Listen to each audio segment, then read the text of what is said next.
A paz do Senhor, meus irmãos, e aí, tudo bem com vocês? Eu espero que vocês de fato estejam bem. Eu sou o pastor Heraldo e nós aqui vamos para mais uma EBD em Foco.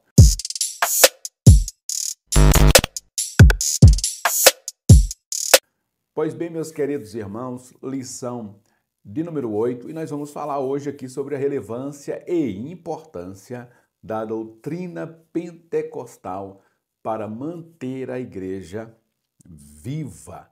Não somente, eu vou até acrescentar, a igreja tem que estar viva e atuante, e nada mais importante.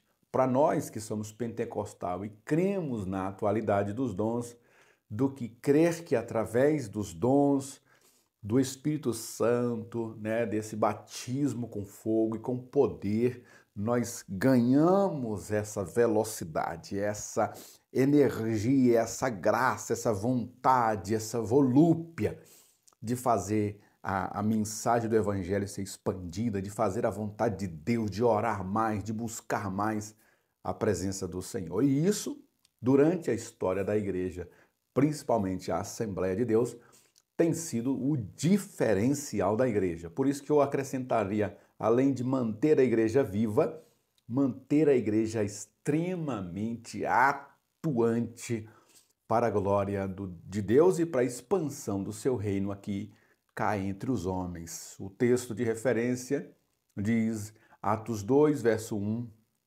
ao 4, que diz: E cumprindo-se o dia de Pentecostes, estavam todos reunidos no mesmo lugar.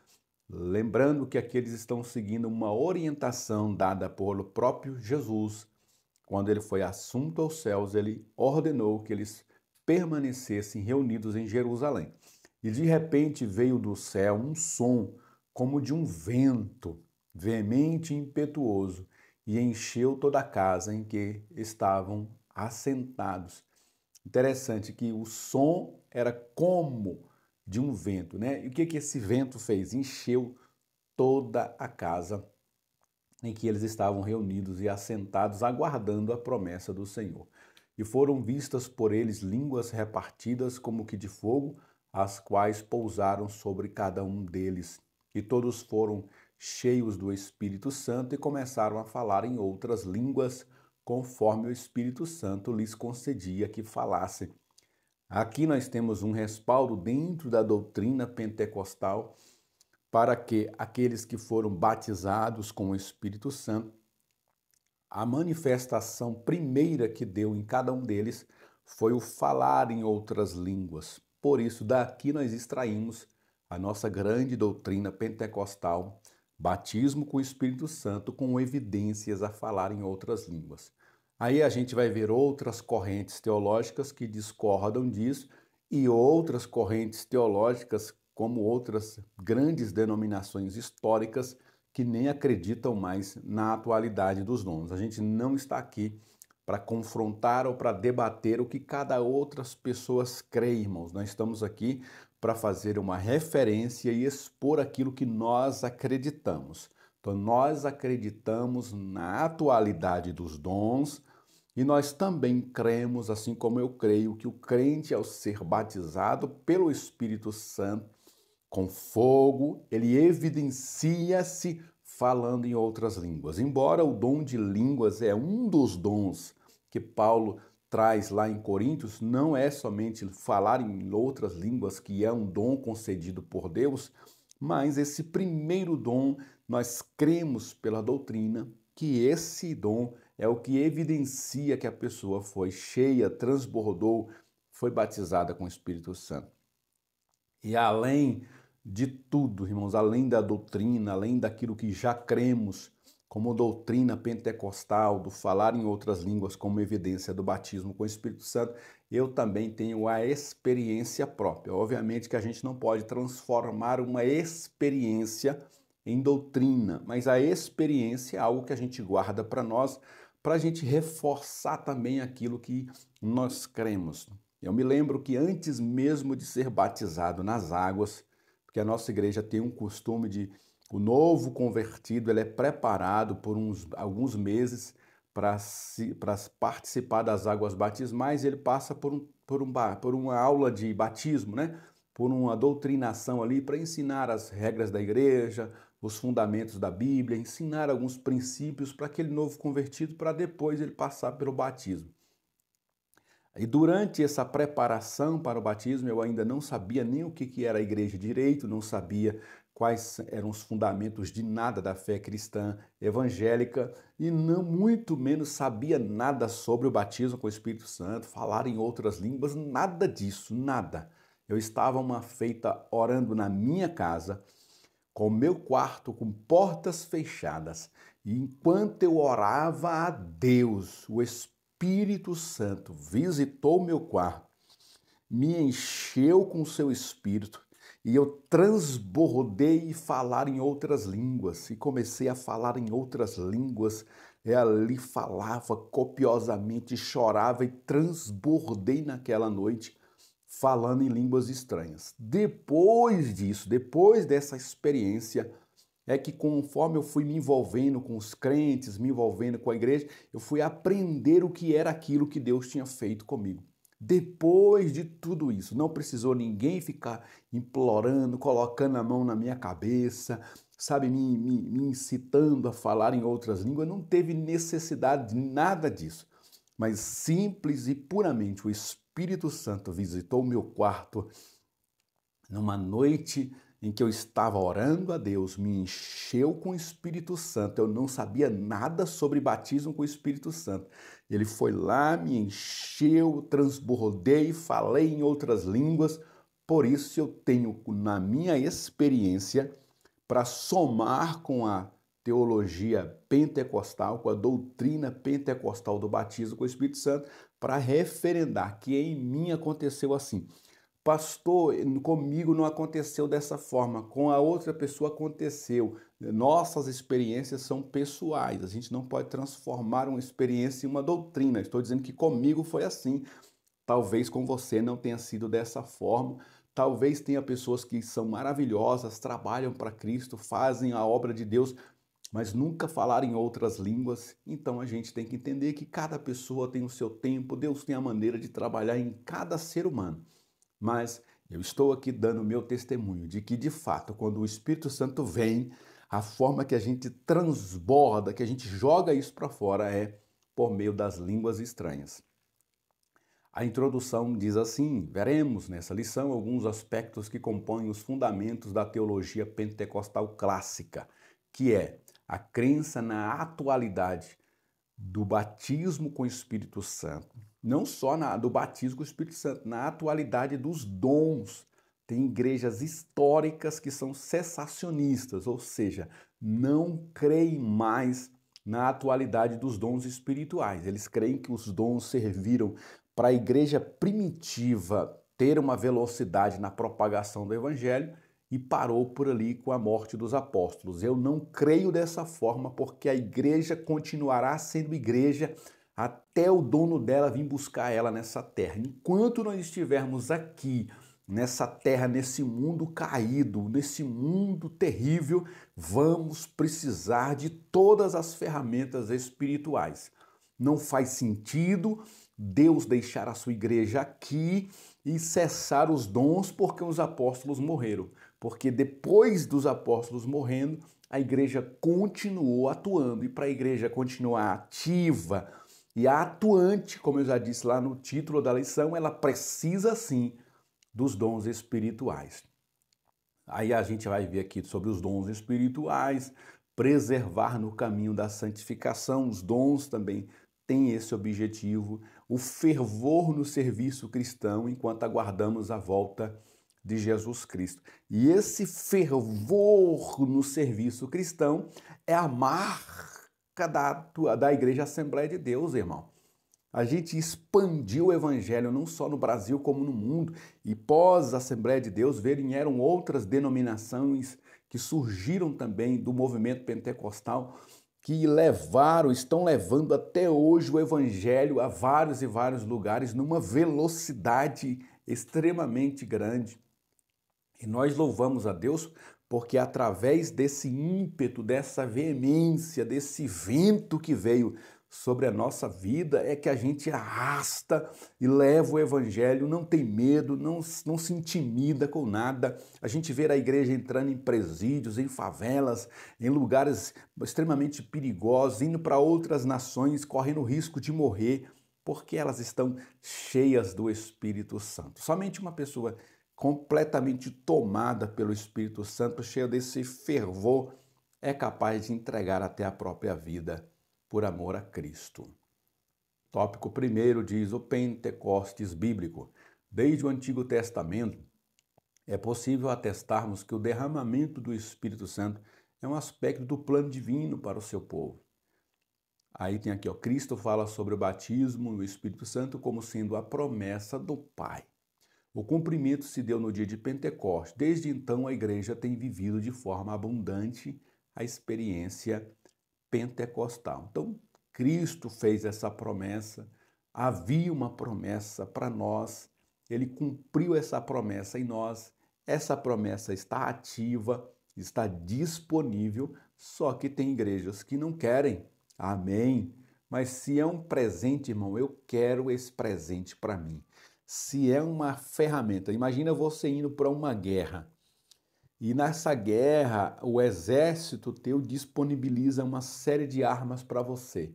Aí você diz assim, eu vou para a guerra, mas eu não quero nenhuma dessas armas. Eu quero só um canivete, só um estilete para mim. Isso seria uma loucura, você poderia até ir, mas você colocaria tanto a sua vida como a vida dos seus companheiros em risco pegando só um canivete ou só uma faquinha de cozinha, sendo que o exército seu ali disponibilizou uma série de armas de calibre grosso, de potência, de alcance massivo, e você pegou apenas uma faquinha de cozinha. Não faz sentido, não é? Você ir para uma guerra desarmado ou pouco armado, sendo que tem à sua disposição todos esses armamentos. Assim também é o Espírito Santo. Ele colocou à disposição da igreja diversas ferramentas para que nós, através desses dons espirituais, a gente propagasse o reino de Deus com uma velocidade e com uma dinâmica muito maior. Por que não, então, usar esses dons? 1.1, o Espírito prometido. A Bíblia registra várias promessas do próprio Deus quanto ao envio do Espírito Santo. Aí tem uns textos aqui que vale a pena, se der tempo aí, você fazer a leitura na sua turma, tá? Deus é aquele que fala e cumpre. O derramamento do Espírito Santo, descrito em Atos 2, não significa que ele somente passou a agir a partir daquele dia. É nítido no Antigo Testamento não somente a promessa do derramamento do Espírito Santo, mas também sua presença e ação desde a criação e ao longo dos acontecimentos. Antes da chegada do Messias, portanto, podemos afirmar que a promessa se referia a outras ações do Espírito Santo, além de serem mais intensas e abrangentes. O apóstolo Paulo fala do ministério do Espírito como sendo de maior glória em relação ao passado. E todos nós sabemos, irmãos, que no Antigo Testamento o Espírito Santo vinha como se fosse um conta-gotas. Ele vinha sobre Davi, para ungir Davi rei. Ele vinha sobre o profeta, para que o profeta pudesse profetizar. Então ele vinha como um conta-gotas, uma porção muito limitada.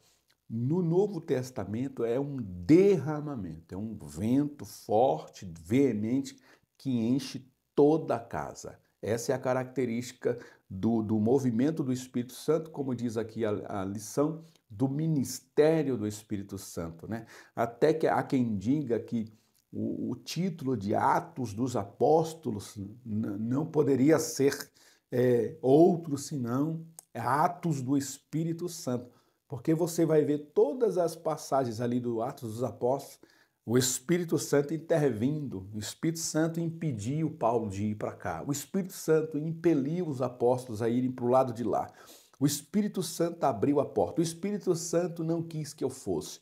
Então o Espírito Santo o tempo todo ali intervindo ali na igreja primitiva. Então seria Atos dos Apóstolos, mais adequadamente chamado de Atos do Espírito Santo, né? Que maravilha, porque somente através dele os apóstolos ali em Atos conseguiram fazer aquelas obras extremamente importantes para depois a continuidade da igreja. 1.2, o Espírito derramado. O dia histórico de Pentecostes foi o primeiro evento do derramamento do Espírito, também conhecido como a primeira evidência do batismo no Espírito Santo. e o cumprimento das profecias e da promessa de Jesus recebida do Pai. O Senhor Jesus, antes da ascensão, ordenou aos seus discípulos que ficassem em Jerusalém até que fossem revestidos de poder para pregar o arrependimento e a remissão dos pecados em todas as nações. O próprio Senhor informou que a promessa seria cumprida não muito depois. Assim, quando Lucas informa que o derramamento se deu no dia de Pentecostes, então os discípulos não precisaram esperar muito. Vemos em Atos que a igreja inicia com oração, perseverança, unidade e revestimento de poder, pois os discípulos estavam firmados na palavra do Senhor. Então foi o Espírito derramado. Ele veio como um vento forte, veemente, que encheu toda a casa. Foi derramado o Espírito Santo sobre a igreja. 1.3, o resultado do derramamento do Espírito. Quando lemos sobre o resultado, precisamos estar atentos para não nos determos apenas ao falar em outras línguas, pois, biblicamente, o derramamento do Espírito não resulta somente ao que acontece em um determinado momento, mas, como lemos nos registros de Lucas e nas epístolas, acarreta outras consequências, além do falar em outras línguas. Maior dinamismo, aí eu grifei tudo isso aqui, ó. Ousadia e intrepidez no anúncio da palavra de Deus, edificação espiritual na vida do discípulo de Cristo, maior dedicação à oração e intercessão, poder no combate contra as forças do mal, capacitação para ajudarmos uns aos outros no corpo de Cristo. Então, nós não podemos nos limitar a só falar em outras línguas. Isso é maravilhoso. É uma forma do homem falar com Deus, de Deus se comunicar com o homem através desse mistério que é falar em outras línguas. Mas o Espírito Santo não está dando esse dom para nós somente para nós falarmos em outras línguas, mas é para que nesse transbordar a gente cumpra todas essas características que está aqui grifado nesse slide aí, tá? Tópico de número 2, a identidade pentecostal da igreja. Precisamos manter a identidade pentecostal da igreja de acordo com o padrão bíblico. O nosso foco neste tópico será trabalhar sobre o batismo no Espírito Santo, dons espirituais e a atualidade dos dons. 2.1, o batismo no Espírito Santo. Já vimos no tópico anterior que as Escrituras revelam, registram a diversidade de ações do Espírito Santo em diversos momentos ao longo do tempo. Esse subtópico está enfatizado mais uma ação do Espírito Santo. Aí eu grifei aqui, tá? O revestimento de poder visando capacitação dos discípulos de Cristo para o serviço e testemunho. Assim é uma ação do Espírito Santo distinta de outras operadas pelo mesmo Espírito: regeneração, santificação, batismo no corpo de Cristo. O credo da CONAMAD, publicado mensalmente no jornal O Semeador, afirma que cremos, abre aspas, no batismo bíblico com o Espírito Santo que nos é dado por Deus mediante a intercessão de Cristo, com a evidência inicial de falar em outras línguas conforme a sua vontade. Trata-se de uma experiência própria da nova aliança, pois Jesus Cristo é o batizador. Então, lembrando, irmãos, que nós que somos da Assembleia de Deus, não sei se você que está me ouvindo aí pertence à CONAMAD ou à CGADB, independente se você participa, mas historicamente a Assembleia de Deus, ela crer na atualidade dos dons e crer também que o batismo com o Espírito Santo se evidencia em falar em outras línguas, amém? Mas a gente não tem, principalmente ultimamente, né, tem havido assim algumas divergências e amém, irmãos, a gente continua sendo irmãos, por isso o que a gente tem que entender, eu entendo assim, é uma ferramenta, Deus deixou disponível. Eu sempre vou dizer, por que não usar? Se está disponível, se a gente pode buscar, por que não usar? Aí a gente fica gastando tempo dizendo, mas os dons cessaram. Aí o outro, os dons não cessaram, mas a evidência não é outras línguas. Os dons estão atuais, mas tem que falar em outras línguas. Enquanto a gente está perdendo tempo com isso, nós estamos deixando de usar aquilo que Deus deixou como ferramenta. Amém? Então, aqueles que creem, os busquem, se encham do Espírito Santo e vão fazer a obra de Deus. Aqueles que não creem, façam a obra de Deus, então, sem a evidência de falar em outras línguas ou sem os dons espirituais, mas que façam a obra de Deus. O importante é que Cristo seja pregado. 2.2 Os dons espirituais. Os dons espirituais são dotações e capacitações sobrenaturais que o Senhor Jesus, por intermédio do Espírito Santo, outorga à sua igreja, visando a expansão universal de sua obra e a edificação dos santos. Há diversos dons mencionados em diversos textos do Novo Testamento. Encontramos uma relação dos dons em 1 Coríntios 12. É possível dividi-lo em 3 grupos. Sempre é importante a gente voltar a esse texto, ler o texto com a turma, porque é a base principal dos dons espirituais, está aqui em 1 Coríntios, capítulo 12. E aí ele vai falar aqui 3 categorias dentro desses 9 dons que Paulo traz em 1 Coríntios. Dons de expressão verbal, que é variedade de línguas, interpretação de línguas e profecia. Aí tem os dons de sabedoria, os dons de saber, o dom da palavra da sabedoria, o dom da palavra da ciência, o dom de discernir os espíritos. Talvez nessa lição não seja apropriado você aprofundar nisso, porque gastaria muito tempo, mas é bom só fazer a leitura e destacar quem é quem aqui, tá? E 3, os dons de poder, dom da fé, dons de curar e dom de operação de maravilhas. Irmão, olha só que maravilha esses dons aqui. Só esse aqui, ó, dom de curar, dom de operar maravilha, o dom da fé, irmão. Uma ferramenta como essa e a pessoa ter a capacidade de dizer que não crê que isso aqui é para a igreja, irmão. Pelo amor de Deus, eu não sei nem onde é que essas pessoas tiraram essa ideia, mas a gente respeita. Mas eu prefiro crer que isso aqui está disponível e só basta a gente ir lá na dispensa do Espírito Santo e usar. Ele já me encheu, eu já transbordei, falei em outras línguas, que é a evidência. Então, se eu estou cheio, estou transbordante, qualquer dom desse eu posso ir lá na dispensa do Espírito Santo e usar para a glória de Deus. Eu tenho uma pessoa enferma na minha frente e é uma doença que a medicina já não tem cura, já desenganou a pessoa.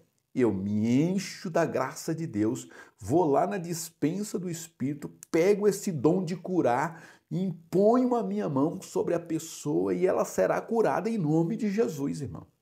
Por que não usar? Não faz sentido você receber uma ferramenta e não usar. Não faz sentido. Amém para quem crê diferente, mas nós cremos que está bem fácil para nós. Basta ir na dispensa do Espírito e usar para a glória de Deus. 2.3 A atualidade dos dons espirituais. Ainda há os que acreditam que as manifestações dos dons espirituais, principalmente os relacionados em 1 Coríntios 12, cessaram após a conclusão do cânon do Novo Testamento e do fim da era apostólica. Ou seja, com a morte dos apóstolos, cessou os dons ali, né? Contudo, não há base bíblica para a defesa dessa linha de pensamento, afinal, a igreja, enquanto estiver nessa terra, continua precisando de edificação, exortação, consolação, curas, revestimento de poder para pregar o evangelho. O apóstolo Pedro, logo após o derramamento do Espírito Santo, afirmou: a promessa diz respeito a vós, a tantos quanto Deus, nosso Deus, chamar. E eu destaco essa parte final do que está aqui nesse slide, em vermelho, irmãos, todos quanto Deus chamar. Aqueles irmãos fizeram a sua obra, fizeram ali, deram a sua participação, tiveram uma grande contribuição para a expansão do reino de Deus no século I, mas eles morreram, irmãos. Então não há como crer que com eles morressem os dons, mas essa promessa dos dons, desse revestimento, é para todos aqueles que Deus chamar. Se Deus chamou, Deus vai os capacitar também para continuarmos a fazer essa obra. Ora, Deus continua chamando ao arrependimento, à conversão e concedendo revestimento de poder. Além de não encontrarmos nas Escrituras apoio para o cessacionismo, ainda temos o testemunho da história da igreja que registra os muitos avivamentos ao longo dos anos. E o tópico de número 3 diz: mantendo a chama pentecostal. Refletir sobre manter a chama pentecostal é continuamente ocupar nossa mente sobre a relevância de sermos perseverantes no cultivo de diversos aspectos que resultam da ação do Espírito Santo na igreja após o Pentecostes. Nesse tópico será ressaltado viver em santidade e andar em espírito e o foco no cumprimento da missão da igreja. 3.1 Viver em santidade. O pastor Paulo Leivas Macalão, por ocasião do cinquentenário de fundação do Ministério de Madureira, 1979, que Deus abençoe, né? O saudoso pastor Macalão. Deus o abençoe por tudo que ele deixou, pelo seu legado, pelo seu trabalho. Que maravilha, né? Afirmou que enquanto o mundo evolui para o pecado, a igreja deve evoluir para a santidade. A razão para o crescimento da igreja nesse século, ou então século XX, está na ação do Espírito Santo e na vida de santidade. Não pode haver uma coisa sem a outra. Santificação é uma das doutrinas que compõem o fundamento teológico das Assembleias de Deus no seu nascedouro. Portanto, não apenas revestimento de poder, mas também santificação para um viver ético que resulta em ser luz e sal em um mundo corrompido e perverso. E aí a gente que está um tempo a mais na igreja, a gente vê que a gente, quando falava sobre os dons espirituais, batismo com o Espírito Santo, esse revestimento, falar em outras línguas, ao mesmo tempo a gente trazia também nesse mesmo aspecto, a necessidade de buscar a santificação, porque Deus ele tem vontade de capacitar, de encher, de fazer a gente transbordar, sim, mas ao mesmo tempo que ele tem essa vontade, ele também tem que preparar, por meio da santificação, aquela pessoa que vai receber aqueles dons. Deus não vai conceder dons para uma pessoa totalmente despreparada, desconectada daquilo que ele ordena na sua palavra. Por isso, nós, uma vez que buscamos a santificação, buscamos os dons espirituais, um vai encaixar perfeitamente no outro. 3.2 Viver no Espírito. Viver no Espírito é o maior desafio para o crente. A natureza carnal herdada dos nossos primeiros pais fez com que busquemos as coisas que não agradam a Deus. Quando as pessoas aceitam a Cristo como Salvador, tornam-se novas criaturas pelo processo salvífico da redenção. Entretanto, elas precisam viver no Espírito para ter um relacionamento espiritual e perseverante com Deus. Portanto, para viver no Espírito é preciso ter o Espírito Santo dentro de si, ser guiado pelo Espírito, ser cheio do Santo Espírito. 3.3 Viver em ação. São inúmeros os textos bíblicos que apontam para uma vida de serviço por parte do povo de Deus como resultado da ação transformadora do Senhor na vida das pessoas. Fomos libertados pelo Senhor para sermos dele e servirmos. Mulheres que foram curadas e libertadas seguiam a Cristo e o serviam. Paulo diz que os membros da igreja em Tessalônica se converteram a Deus para servir ao Deus vivo e verdadeiro. Importante destacarmos nesse tópico que o serviço a Deus também é demonstrado enquanto servimos aos outros irmãos em Cristo. Todos os nascidos de novo são vocacionados para uma vida de serviço, para a edificação da igreja e a glória de Deus.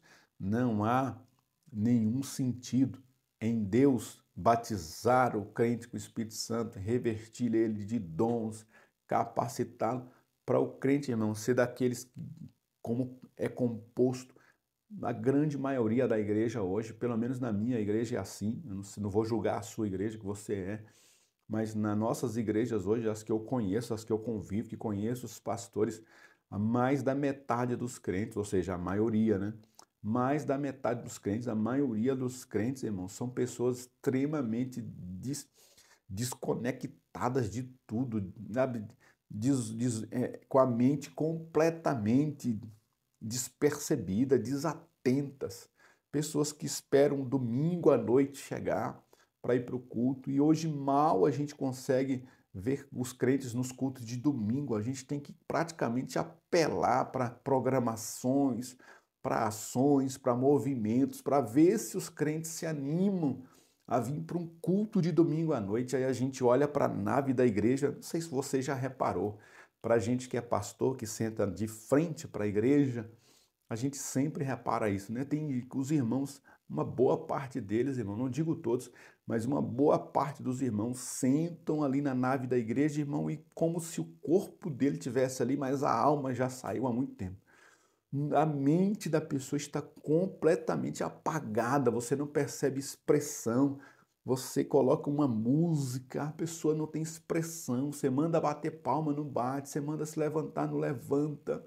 Sabe, irmão, a pessoa senta, 2 horas sentada no banco, sem manifestar uma expressão, um sorriso, um movimento, nada. Senta e dali vai embora e daqui a 10 dias, 15 dias ela volta de novo. A pergunta que eu faço para nós: você daria um presente para uma pessoa que você sabe que ela não vai usar? Eu não daria, irmãos. Vou dar um perfume para uma pessoa que eu tenho consciência que essa pessoa não gosta de perfume, um exemplo. Ou eu vou dar um relógio para uma pessoa que eu sei que ela já falou para mim que não quer relógio, ela não gosta de usar relógio. Ou eu vou dar um óculos de sol para uma pessoa que odeia óculos, que não gosta de óculos, tem alergia a óculos. Você vai fazer isso? Não vai, irmão, porque você vai perder o seu dinheiro, vai perder o seu tempo e você vai passar por aquela pessoa e vai encontrar com ela e vai falar assim: poxa, eu dei um relógio para o pastor Heraldo, eu nunca vi ele usando. Eu dei um óculos para a irmã fulana de tal, mas eu nunca vi ela usando esse óculos. Eu dei um chapéu para o fulano, mas eu nunca vi. Eu dei uma camiseta muito linda, fui lá na loja, escolhi uma camiseta linda, linda, linda, para dar para minha mãe, para o meu irmão, mas ele nunca usou. Inclusive, eu fiquei sabendo que ele foi dar de presente para outra pessoa. Irmão, a gente não vai fazer isso. Dar um presente para uma pessoa que não vai usar e a gente sabe que não vai usar.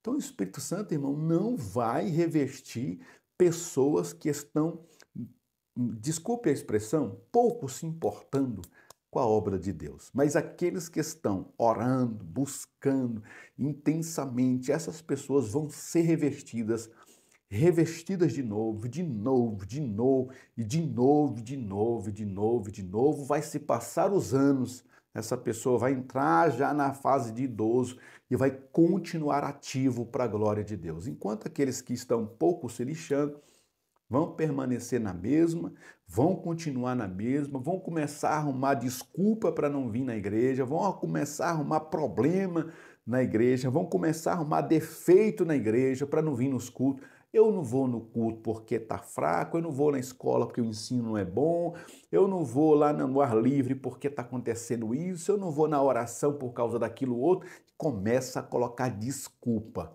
para não fazer a obra de Deus, para não se envolver com o trabalho de Deus.